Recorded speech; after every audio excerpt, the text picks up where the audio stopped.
Hi guys, so there was a question related to Fluentform that can we validate the data from Google Sheet or not? For example, we have a list of pin code or zip codes inside a Google Sheet, and we want to check if that user entered zip code is available in our Google Sheet or not. Okay, for example, we can also have a like list of email addresses, and we can double check that if that email address is available as our paid client inside Google Sheet or not, right? So this is called a data validation using Google Sheet, right?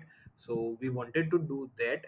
At the same time, we did not wanted to show the all the zip code as a drop down inside Fluent Form, right?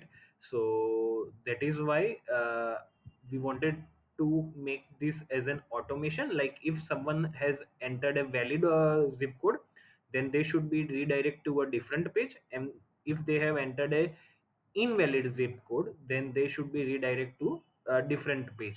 Okay, so basically we have just created a Fluent form and embedded it on a Elementor page. Okay, as you can see that this is the URL of the page, this is just a dummy site. Okay, and in the Fluent form, instead of sending data to Pabbly Connect, by the way, we are using Pabbly Connect to automate whole thing. Okay, so instead of sending data to Pabbly Connect using webhooks, right?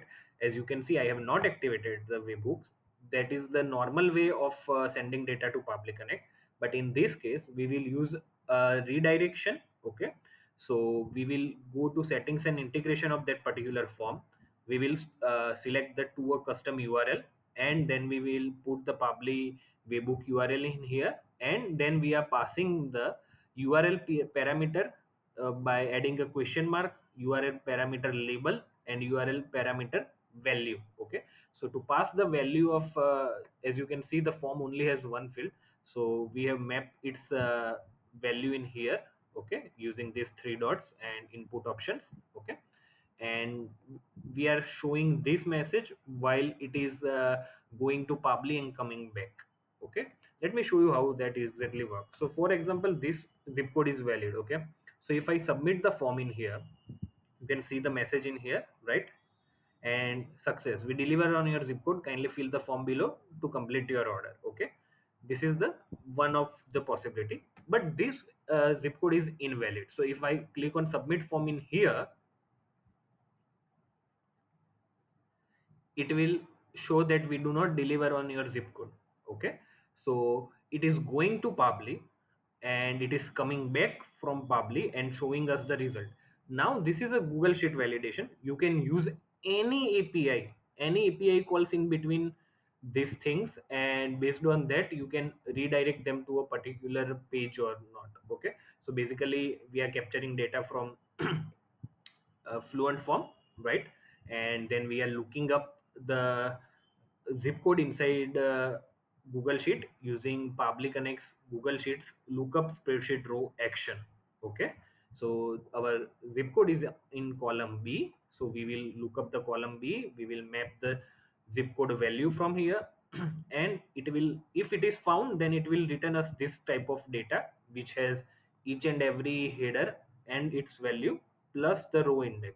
Okay, now if data is not found, it will not return us the row index.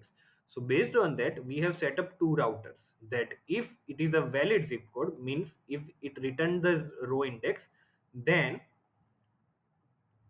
we need to use the data forwarder and redirect them to zip code 2 page. Okay, which is a success message page.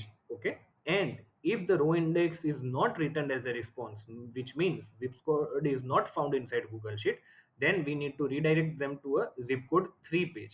Okay, and yeah, this is how this whole automation works. I hope that this might be helpful to many people who want to like do a valid data validation using Google Sheet, or maybe make an API call to somewhere and get back to their own domain and show the data on the next page and other things like that. Okay, you can also pass data inside this particular you can also pass the data as a URL parameter in here as well, which you can use in Elementor to get dynamic data from URL parameter and show them on a page. Okay, so for example, you can show that we do not support this particular zip code. You can enter the zip code in between, or for example you enter a valid zip code, then you can show other details as well, like city name, state name, and other things as well from this particular data set. Okay, so that can also be a possibility using Elementor Pro. Okay, so yeah, I hope so that this helps other people. And yeah, let me know if you have guys have any questions. And I also have a YouTube channel called Integration Lab in case you want to learn more about the automations. Okay, so this is my YouTube channel. Okay, thanks, bye.